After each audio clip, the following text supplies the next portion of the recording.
Hello everyone. तो V2 retail का कौन कौन एनालिसिस करेंगे आज हम। कल हमने इसका रिजल्ट डिस्कस किया, ग्रोथ के नंबर्स अच्छे थे, प्रॉफिटेबिलिटी पे अच्छा काम किया कंपनी ने। लेकिन इनका जो पीपीटी इन्होंने रिलीज किया बाद में, उसमें आप देखोगे कुछ डेटा पॉइंट्स को लेकर के ना थोड़ा सा कंसर्न है मार्केट में। तो उसको डिस्कस करेंगे, अच्छे से समझेंगे, प्लस मैनेजमेंट ने क्या कमेंट्री दी है, कैसा कौन कॉल रहा, आगे का कैसा आउटलुक लगता है, इन सारी चीजों पर भी डिस्कशन करेंगे। तो सबसे पहले वो जो डेटा पॉइंट्स है उस पर बात कर लेते हैं। ये एक तो हमने एसएसजी इनका जो Q3 का बिजनेस अपडेट था उसमें डिस्कस किया था कि क्यों इतना कम एसएसजी है, लेकिन स्टिल इसको थोड़ा और अच्छे से समझते हैं। तो एक तो ये जो 2% का एसएसजी आपको दिख रहा है ये नॉर्मलाइज नहीं है, मतलब जो दुर्गा पूजा आपकी शिफ्ट हुई Q3 से Q2 के अंदर, उसकी वजह से ये Q3 में एसएसजी का नंबर कम रह गया। अदरवाइज अगर आप नॉर्मलाइज एसएसजी जो इन्होंने दिया हुआ है उसको कंपेयर करोगे तो वो लगभग 12-13 के आसपास है। तो एक तो ये पॉइंट हो गया। दूसरा, कई लोगों का ये भी कंसर्न है कि पहले के ईयर से अगर हम इसको कंपेयर करें, जैसे FY25 हो गया या फिर FY24 हो गया, उसमें कंपनी का एसएसजी 20-25-30% के रेंज में होता था। और अगर हम नॉर्मलाइज एसएसजी भी माने अब कंपनी का, जो चलो ये 2% तो ऐसे है, अगर नॉर्मलाइज हम 12-13% भी लेकर के चले तो फिर भी लगभग अगर आप देखोगे तो डबल का डिफरेंस है। पहले 25 से 30%, अब हो गया 12 से 13%। तो इतना ज्यादा रिडक्शन क्यों हुआ है कंपनी के एसएसजी के अंदर? अब इसका पॉइंट समझो। FY24 और FY25 में जब हम इस कंपनी का एसएसजी देखते हैं ना, तब इनका स्टोर बेस बहुत छोटा था। मतलब तब तो आई थिंक 150 स्टोर्स भी नहीं थे कंपनी के, अभी तो डबल हो गए। लास्ट एक साल के अंदर इन्होंने 100-150 के आसपास स्टोर्स ओपन कर दिए। तो जैसे जैसे आपका स्टोर का बेस बढ़ता जाता है, बहुत नॉर्मल सी बात है कि आपका एसएसजी का नंबर घटता जाएगा। इसको आप रिटेल ज्वेलर्स के साथ में कंपेयर नहीं कर सकते। कई सारे लोगों को आप देखोगे तो मतलब सीधे कल्याण सेनको के साथ में कंपेयर करते हैं V2 रिटेल के एसएसजी को, और आई मीन एक तरीके से दिखता है कि बिजनेस बहुत खराब कर रहा है V2 रिटेल का इन टर्म्स ऑफ एसएसजी। लेकिन रिटेल ज्वेलर जो है उनको तो वो गोल्ड प्राइस का एडवांटेज मिलता है ना। हर साल आपके gold price he on an average 10-15-20% से बढ़ता है। तो नॉर्मल एसएसजी तो उनका वहीं से आ जाता है, इसीलिए उनका एसएसजी आप देखोगे हाई डबल डिजिट 15-20, अभी के क्वार्टर में तो खैर 30% का उन्होंने एसएसजी दिखाया है। तो उनके पास में वो एडवांटेज है, उनका मॉडल अलग है। इनका जो मॉडल है वैल्यू फैशन का, यहाँ पे तो आपका एएसपी से ग्रोथ आ ही नहीं सकता। मतलब वैल्यू ग्रोथ तो आप यहाँ पे ज्यादा शो कर ही नहीं सकते, इतना ज्यादा कंपटीशन है। तो प्राइस पे तो हमेशा आपको मतलब नजर रखनी है कि थोड़ा भी प्राइस आप बढ़ा नहीं सकते। आपका जो भी ग्रोथ आएगा एसएसजी के अंदर वो सारा का सारा वॉल्यूम ग्रोथ से आएगा। तो आप सिंपल सा लॉजिक समझो, एक सिटी है जहां पे मैंने 50 स्टोर्स ओपन कर दिए इस साल FY25 में। अब अगले साल इसी सेम सिटी के अंदर मेरा थोड़ा बहुत अच्छा ग्रोथ आ सकता है, लेकिन उसके अगले साल ऑटोमेटिकली वो ग्रोथ कम होता जाएगा, क्योंकि सेम पॉपुलेशन को मैं टारगेट कर रहा हूं ना। अब उसमें मेरे को सिर्फ वॉल्यूम ग्रोथ मिलेगा, प्राइस तो मैं बढ़ा नहीं सकता। तो आई मीन कितना कितना ज्यादा पॉपुलेशन वहां पे मैं और ज्यादा कैप्चर कर सकता हूं, एक लिमिट ही है उसकी। तो इसीलिए इस मॉडल में आपको जो एसएसजी है ना, वो सब प्लेयर्स का इतना ही दिखेगा, 8-10-12% के आसपास का। जो बड़े प्लेयर है जैसे वी-मार्ट को आप देखोगे, उसका तो एसएसजी 5-7-8% के रेंज में है। और ये जो छोटे प्लेयर्स हैं जैसे ये V2 रिटेल हो गया या स्टाइल बाजार हो गया, इनका एसएसजी 8-10-11% के रेंज में रहता है। तो इनका नॉर्मलाइज एसएसजी इस बिजनेस मॉडल का उतना ही है, 8 से 10%। हाँ, अगर स्ट्रक्चरली हमको दिखता है कि कंसिस्टेंटली आने वाले क्वार्टर्स में कंपनी का एसएसजी 5% है, 6% है, तब प्रॉब्लम है। लेकिन अभी जो है उसमें एसएसजी को लेकर के कोई ऐसा ज्यादा कंसर्न उसमें कुछ हमको शो करना नहीं है। दूसरा पॉइंट आप देखोगे सेल्स पर स्क्वायर फीट को लेकर के, जैसे हमने डिस्कस किया था कि जैसे जैसे इनका सेल्स पर स्क्वायर फीट ज्यादा घटने लगेगा तो ऑटोमेटिकली कंपनी का स्टोर एक्सपेंशन आगे चल के रुक जाएगा, क्योंकि प्रॉफिटेबिलिटी पे इंपैक्ट पड़ रहा है। अभी सेल्स पर स्क्वायर फीट आप ये Q3 to Q3 कंपेयर करोगे तो लगभग 20% का फॉल है। 9 मंथ्स के बेसिस पे भी कंपेयर करें तो भी हमको 10-15% का फॉल देखने को मिलता है। लेकिन अगेन इसमें भी हमको एक चीज समझना है कि नंबर ऑफ स्टोर आपके बढ़ गए ना।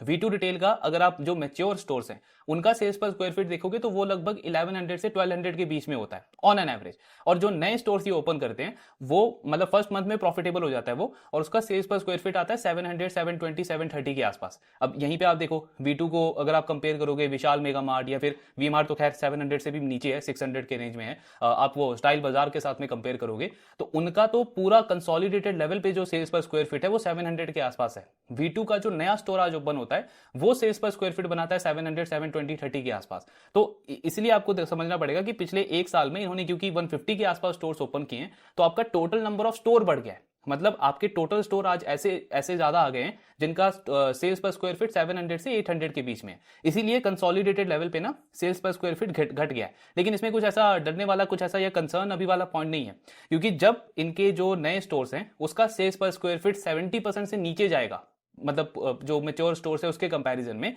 तब वहां पे रिस्क है, तब वहां पे इस कंपनी को अपना स्टोर एक्सपेंशन रोकना पड़ेगा। लेकिन अभी उतना ज्यादा गैप नहीं आया। तो ये कुछ इंपॉर्टेंट पॉइंट था जो हमको डिस्कस करना था। इसके अलावा एक और चीज आप देखोगे, जैसे एवरेज बिल वैल्यू इस कंपनी का बढ़ गया है Q3 over Q3, average selling price भी बढ़ गया है। तो माइंड में आता है कि ये तो मतलब वैल्यू फैशन रिटेलर है, तो प्राइस क्यों बढ़ाया इन्होंने। अब यहाँ पे हुआ क्या है, लास्ट ईयर अगर आपको याद हो जो Q3 था, Q3 ऑफ FY25, तो आई मीन विंटर सीजन ना पिछले साल इतना ज्यादा स्ट्रांग नहीं था।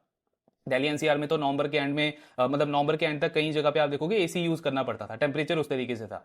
इस बार आप देखोगे विंटर अच्छा गया है, मतलब जैसे नॉर्मल ठंड होती है इस बार बिल्कुल वैसा रहा है। तो जो आपके ये विंटर के प्रोडक्ट्स होते हैं, जैकेट हो गया, स्वेटर हो गया, स्वेटशर्ट हो गया, इनकी सेल्स इस बार ज्यादा रही है लास्ट ईयर के कंपैरिजन में, और इनका रियलाइजेशन ज्यादा होता है। इसकी वजह से आपको दिखेगा जो एवरेज बिल वैल्यू है वो बढ़ गया है लास्ट ईयर के कंपैरिजन में। तो ये जस्ट कुछ पॉइंट्स है जो हमको डिस्कस करने थे। अब इनका आगे का जो मैनेजमेंट ने क्या कमेंट्री दी है उसको डिस्कस कर लेते हैं।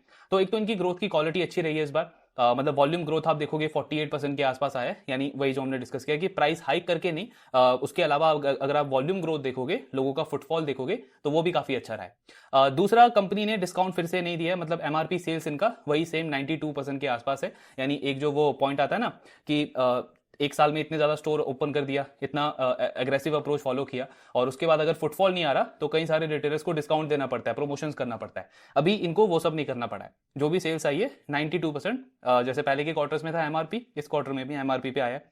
फिर स्टोर मतलब टोटल स्टोर अगर हम देखें तो Q3 के एंड तक 294 स्टोर्स थे।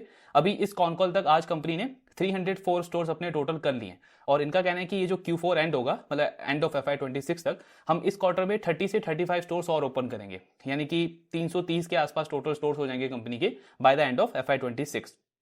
देन नेक्स्ट आता है आपका ये QIP वाला पॉइंट। सो QIP को लेकर के ना काफी इंटरेस्टिंग डेटा पॉइंट अगेन यहाँ पे डिस्कस करने वाला है। तो जैसे आप इधर देखोगे कंपनी का वर्किंग कैपिटल डे, तो इनका वर्किंग कैपिटल डे ना पहले 71 था FY21 में, फिर FY25 में 45 हुआ, और अभी 9 मंथ्स में क्या हो गया 69, यानी यहाँ पे इंप्रूवमेंट हो रहा था। अब लास्ट 9 मंथ्स में कंपनी के वर्किंग कैपिटल डे इतने ज्यादा बढ़ गए 45 से सीधे 69। इसका रीजन क्या है, इन्वेंट्री डेज आप देखोगे वो नहीं बढ़ा है, वो तो इंप्रूव ही हुआ है उल्टा, मतलब लास्ट 9 मंथ्स में भी हम देखें तो बिल्कुल सेम रेंज में है। जो इनके क्रेडिटर डेज है ना, मतलब जो अपने सप्लायर को जो ये पैसा देते हैं, वो आप देखोगे काफी कम हो गया है। पहले 60 डेज के आसपास होता था, अब इस 9 मंथ्स में ये 41 डेज हो गया है। कहने का मतलब क्या है, कैश आउटफ्लो मेरे बिजनेस से पहले के कंपैरिजन में ज्यादा फास्ट हो गया है। पहले मैं पैसा देता था 60 दिन में अपने सप्लायर्स को, अब मैं पैसा दे रहा हूं 40 डेज के अंदर। तो ये मेन प्रॉब्लम है जिसकी वजह से मेरा नेट वर्किंग कैपिटल डेज जो है ना वो मतलब लास्ट ईयर के कंपैरिजन में काफी ज्यादा बढ़ गया है। तो कंपनी कर क्या रही है, जो QIP से इन्होंने वो पैसा रेज किया है 400 करोड़ के आसपास का, उसमें से आई थिंक इन्होंने 300 करोड़ बोला है अपने वेंडर्स को पेमेंट, मतलब पेमेंट इन्होंने काफी जल्दी दिया है, अपने पेमेंट टर्म्स इन्होंने थोड़े से बेटर किए हैं। तो मैनेजमेंट का बोलना है कि हम इस इंडस्ट्री में ना बेस्ट पे मास्टर बनना चाहते हैं अपने वेंडर्स को लेकर के। अब कंपनी क्यों कर रही है ये हमको पहले समझना जरूरी है। इनकी स्ट्रैटेजी ये है कि मतलब जो ये हमने QIP रेज करा है, इससे अपना पेमेंट टर्म ठीक करके ना हम बिल डिस्काउंटिंग ले सकते हैं, मतलब कि लगभग 1.5% के आसपास इनका कहना है कि हमको डिस्काउंट मिलता है। जो भी हम इन्वेंट्री वगैरह परचेज करते हैं अपने वेंडर से, उसमें हमको 1.5% का प्राइस डिस्काउंट मिलता है, और ये कंपनी पास ऑन करती है अपने कस्टमर्स को। एक तो थोड़ा बहुत इनको एडवांटेज ग्रॉस प्रॉफिट में भी आया, आप देखोगे ग्रॉस मार्जिन भी कंपनी के थोड़े से इंप्रूव हुए पहले के कुछ क्वार्टर्स में, 32-33% के आसपास का ग्रॉस मार्जिन है इनका इस क्वार्टर के अंदर भी। तो एक तो थोड़ा ग्रॉस मार्जिन बढ़ा है, दूसरा काफी ज्यादा बेनिफिट कंपनी पास ऑन करती है अपने कस्टमर्स को। क्यों कर रही है, सो जो इनका टारगेट है कि नेक्स्ट 3-5 ईयर्स के अंदर हमको पैन इंडिया रिटेलर बनना है। मतलब इंडिया में कोई भी ऐसा स्टेट नहीं होगा या कोई ऐसी सिटी नहीं होगी जहां पे V2 रिटेल का स्टोर नहीं होगा। ये इनका टारगेट है अगले 4-5 साल के अंदर। इसीलिए इन्होंने स्टोर एक्सपेंशन इतना फास्ट किया, पहले 70 स्टोर ओपन करते थे, फिर 130 पहुंचे, अब 150 के आसपास ये टारगेट कर रहे हैं। तो उसको मतलब उसको अचीव करने के लिए, प्रॉफिटेबली अचीव करने के लिए इनका टारगेट है कि हर एक नए सिटी के अंदर जब ये एंटर कर रहे हैं ना, तो वहां पे जो एक्टिव कस्टमर्स हैं, ऑर्गेनाइज सेक्टर के, अनऑर्गेनाइज सेक्टर के, उनकी तरफ से प्राइस कॉम्पिटिटिवनेस बहुत होती है।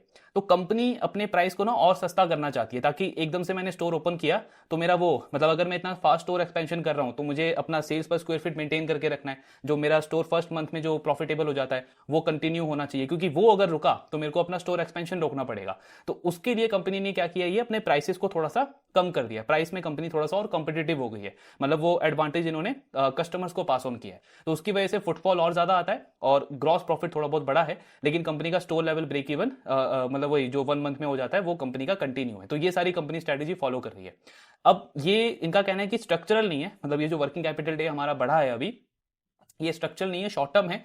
आगे चल के जो हमारा पेमेंट टर्म है ना हमारे वेंडर के साथ में, वो नॉर्मलाइज उतना ही हो जाएगा 60 डेज के आसपास। तो हमको ये वाला पॉइंट ना काफी क्लोजली मॉनिटर करना है, क्योंकि अगर कल को चल के मतलब मान लो 1 साल के बाद 1.5 साल के बाद जब इनका ये पेमेंट टर्म वापस से नॉर्मलाइज होगा, 60 डेज के आसपास जाएगा, अगर कंपनी के ग्रॉस मार्जिन पे तब इंपैक्ट पड़ता है या फिर सेल्स ग्रोथ पे इंपैक्ट पड़ता है, तो वो एक बहुत ही नेगेटिव पॉइंट होगा। क्योंकि इसका मतलब क्या हुआ कि जो आप एक्स्ट्रा बेनिफिट पास ऑन कर रहे थे अभी कस्टमर्स को, कंज्यूमर्स को, वो एक तरीके से मतलब आपको हेल्प कर रहा था इतना फास्ट एक्सपैंड करने में। तो हमें ये देखना है कि जब ये चीज चली जाती है, मतलब ये बेटर पेमेंट टर्म्स वाला फैक्टर चला जाता है, तब भी क्या कंपनी कंटिन्यूसली इस रेट पे एक्सपैंड कर सकती है, ग्रो कर सकती है, उसको हमको मेंटेन करना है। हालांकि ऐसा नहीं है कि सिर्फ इसी के बेसिस पे ग्रो कर रहे हैं, क्योंकि आई मीन वही है ना कि डिस्काउंट तो बहुत सारे रिटेलर दे सकते हैं, लेकिन फिर आपको उतना फुटफॉल भी लाना है कंसिस्टेंटली इतने सारे स्टोर्स के अंदर। तो सिर्फ ये एक फैक्टर नहीं है जिसकी वजह से वी टू रिटेल ग्रो कर रहा है। बट ये देखना जरूरी है कि एक तो ये पेमेंट टर्म कंपनी के स्ट्रक्चरल नहीं होने चाहिए, वरना तो फिर आपका वर्किंग कैपिटल डे जैसे 70 से इंप्रूव होकर 40 गया और फिर वापस 70 चला गया, अगर ये कंटिन्यू रहा तो आगे चल के आपको बार बार फंड रेजिंग करनी पड़ेगी या फिर इक्विटी डाइल्यूट करना पड़ेगा। तो आपके आरओई के ऊपर प्रेशर रहेगा हमेशा, जैसे अभी इस साल इन्होंने इतना बड़ा फंड रेजिंग किया। तो वो चीजें हमको देखनी है। अभी तक के लिए मतलब ऐसा कोई बहुत कंसर्न नहीं है, अभी तक कंपनी इसको अच्छे से यूज कर रही है, उसका रिजल्ट भी हमको दिख रहा है कंटिन्यू हर एक क्वार्टर के अंदर। बस हमको इसको मॉनिटर करना है काफी क्लोजली आने वाले क्वार्टर्स के अंदर। तो ये एक पॉइंट है। बाकी अगर आप इनका वो स्टोर एक्सपेंशन का प्लान देखोगे तो अगले साल का इन्होंने वही गाइडेंस मेंटेन रखा है, 150 स्टोर्स ये प्लान कर रहे हैं FY27 के अंदर। और रेवेन्यू ग्रोथ भी कंपनी ने बोला है मिनिमम 50%, 50% से ज्यादा ही कर सकते हैं, क्योंकि आप इस साल अगर देखो 330 इनके टोटल स्टोर्स हो जाएंगे bye the end of FY26। अगर आप उस पर 150 प्लस स्टोर ओपन कर रहे हो अगले साल, तो यानी कि आपका एक्सपेंशन रेट ही 45-50% के आसपास होता है FY27 में। तो उसके ऊपर से इनका जो SSG का गाइडेंस है मीडियम टर्म का 8 से 10%, तो बहुत आराम से कंपनी 55 से 60% से ग्रो कर सकती है नेक्स्ट ईयर FY27 के अंदर। लेकिन स्टिल अगर आप 50% भी अज्यूम करो तो वो ग्रोथ मतलब कंपनी का बिल्कुल नजर आता है कंटिन्यू रहेगा FY27 के अंदर भी। बाकी कुछ इंटरेस्टिंग पॉइंट भी इनको पूछे गए, जैसे जो ऑनलाइन आपके रिटेलर है काफी सारे, मीशो जैसे जो प्लेयर्स हैं जो आपके ये सस्ते आइटम बेचते हैं फैशन इंडस्ट्री के अंदर, तो उसमें जो कंपटीशन है उसको कंपनी कैसे मैनेज कर रही है। तो उसमें इनका कहना है कि जो आपके ये मीशो जैसे जो प्लेयर्स हैं इनके लिए कॉस्ट ऑफ रिटेलिंग बहुत ज्यादा हाई हो जाती है, क्योंकि इंडिया में अगर आप ये लॉजिस्टिक कॉस्ट देखोगे तो 60-65 रुपीज के आसपास है, और इनके लिए कॉस्ट ऑफ ऑपरेशन ना 50-60% पड़ जाता है। मतलब जितना ये बिजनेस करते हैं उसका 50-60% तो कॉस्ट ऑफ ऑपरेशन होता है। और इसके कंपैरिजन में जो फिजिकल रिटेलर है हमारी तरह, उनका कॉस्ट ऑफ ऑपरेशन होता है 18 से 19%। तो उनके लिए बहुत बड़ा डिसएडवांटेज है, हमारे पास में एडवांटेज है, हम उस कॉस्ट को बहुत अच्छे से मैनेज कर सकते हैं। इसीलिए इनका कहना है कि अभी तक हमने वो ई कॉमर्स या ऑनलाइन इतनी ज्यादा प्रेजेंस हमने अभी बिल्ड नहीं करी है। इनका प्लान जरूर है ओमनी चैनल की तरफ एंटर करने का, लेकिन वहां पे टिपिकल कोई ई कॉमर्स ब्रांड नहीं बनाएंगे ये, जैसे वो वीमार्ट कर रहा है ना, उनका वो लाइम रोड करके जो ई कॉमर्स प्लेटफॉर्म है जिसको वो यूज कर रहे हैं अपने वीमार्ट के खुद के स्टोर्स और जो अनलिमिटेड के जो स्टोर्स हैं उसमें जो इन्वेंट्री उसको यूटिलाइज करने के लिए, वैसा कुछ ये प्लान करेंगे कि 2-3 किलोमीटर के रेडियस में जो भी आसपास कस्टमर्स हैं उनको स्टोर से वहां पे डायरेक्टली सप्लाई करेंगे। तो उस तरीके का ऑनलाइन मॉडल ये आगे प्लान कर रहे हैं। अभी कुछ प्लान नहीं है, अभी इनका फिजिकल स्टोर्स के ऊपर ही टारगेट है। और बाकी मतलब कॉम्पिटिशन इंटेंसिटी पे तो इनका यही कहना है कि जिस भी स्टेट में हम जाते हैं जो हमारे कॉम्पिटिटर्स हैं वो बहुत सारी स्ट्रैटेजी फॉलो करते हैं, जैसे बाय वन गेट वन एक तरीके की स्ट्रैटेजी हो गई, या फिर कस्टमर्स को ज़्यादा डिस्काउंट देना हो गया, या फिर गिफ्ट आइटम वगैरह उनको देना हो गया ताकि कस्टमर उनके पास रिटेन रहे। लेकिन ये सारी चीज़ें हम कुछ भी फॉलो नहीं करते। हमारा बस एक स्ट्रैटेजी होता है कि MRP पे जरूर बेचना है लेकिन प्राइस कॉम्पिटिटिव रखना है। तो क्या बोलते हैं उसको, ट्रू वैल्यू या ट्रू कुछ करके इन्होंने बोला, ट्रू रिटेलिंग प्राइसिंग जो भी है, तो कंपनी कह रही है उसके ऊपर हमारा मेन फिलॉसफी होता है। और इसी वजह से आप देखोगे 95% एरियाज में जहां पे हमारे स्टोर्स हैं और हमारे कॉम्पिटिटर्स के स्टोर्स हैं, उनमें सेल्स पर स्क्वायर फीट का जो डिफरेंस है वो मोर देन 30% है हमारे बीच में और हमारे कॉम्पिटिटर जैसे वी मार्ट वगैरह हो गए उनके बीच में। तो वही मेन एज है वी टू रिटेल के पास में अभी। बाकी नंबर्स अच्छे हैं और गाइडेंस वगैरह इन्होंने मेंटेन रखा है। अब आप इनका अगर आप नेक्स्ट ईयर का प्रोजेक्शन देखोगे ना, तो जैसे 3000 करोड़ के आसपास तो कंपनी बहुत आराम से इस साल कर सकती है। अगर Q4 में 50% से भी ये ग्रो करते हैं तो पूरे साल का रेवेन्यू आपका 3000 करोड़ का होता है। फिर नेक्स्ट ईयर का भी इन्होंने 50% का ग्रोथ गाइडेंस दिया है। अगर हम वही सेम कंजर्वेटिव एस्टिमेट लेके चले तो 4500 करोड़ का रेवेन्यू बना आपका FY27 के अंदर। पैट मार्जिन इस साल कंपनी का ज्यादा है क्योंकि ये एक वन ऑफ गेन आया, अकाउंटिंग गेन आया कंपनी को इस क्वार्टर के अंदर। उसको एक्सक्लूड करके अगर हम अगेन कंजर्वेटिव एस्टिमेट लें और 4% का पैट मार्जिन अज्यूम करें तो 180-190 करोड़ के आसपास का पैट बनता है कंपनी का FY27 के अंदर। तो फॉरवर्ड पी अगर आप देखोगे इस स्टॉक का तो लगभग 40-41 के आसपास बन रहा है, यानी पैग रेशियो स्टिल बिलो 1 है और अर्निंग ग्रोथ कंपनी की अच्छी है। आगे का एक्सपेंशन प्लान बिल्कुल इन्होंने वही मेंटेन रखा है, 150 स्टोर्स टारगेट कर रहे हैं। इसका मतलब है कि जो नए स्टोर्स ही ओपन कर रहे हैं उसमें रिस्पॉन्स काफी अच्छा आ रहा है। इनफैक्ट इन्होंने सेल्स पर स्क्वायर फीट का भी नंबर दिया सो उनका कहना है कि अभी जो हम नए स्टोर्स ओपन कर रहे हैं ना, उसका सेल्स पर स्क्वायर फीट है 720 750 के बीच में, और नेक्स्ट 2 ईयर्स के अंदर हम मतलब बिल्कुल श्योर हैं कि उसको हम 1200 तक ले जाएंगे। वो जो नए स्टोर्स हैं वो आपके मेच्योर स्टोर वाली कैटेगरी के अंदर आ जाएंगे अगले 2-3 साल के अंदर। क्यों इनको ये कॉन्फिडेंस है? क्योंकि 2-3 साल पहले जो इनके आज मेच्योर स्टोर्स हैं उनका सेल्स पर स्क्वायर फीट 600 था, तो वो 2-3 साल के अंदर डबल हो गया।